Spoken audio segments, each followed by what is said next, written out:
Hey guys, check this out. Currently, I'm holding the latest Huawei Mate 50 Pro. Come closer and take a look at this lens.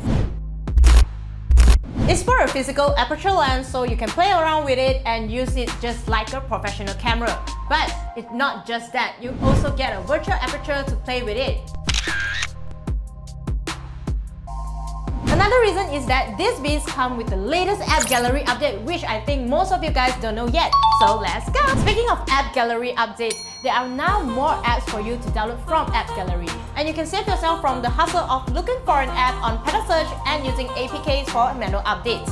Because now all these steps can be done with AppGallery, which will have an update prompt for you to update all your apps just like Google Play Store and Apple App Store. So now you can download whichever app you wish to. You name it, they have it. Of course, there are still certain apps are not in AppGallery. In that case, there is a wish list column for you to request or voice out to Huawei. There will be alert that you need that app, so they will try their best to approach developers and put it into the AppGallery. All you need to do is just go to your profile, click on me, then select wishlist, and you can add the apps to it. For example, when I add McDonald's, you will see the number of people waiting for this app and may select auto-install it when available. I don't want you guys thinking, but hey, to be honest, compared with previous year, they already improved a lot. So kudos to Huawei. Second, there is a new security check that screens and alert you when it finds suspicious or fraudulent application. Just go to your profile, click scan, and it will prompt you if there's anything. If doesn't, you are safe. Lastly, if you still have problem with AppGallery which needs someone to assist you,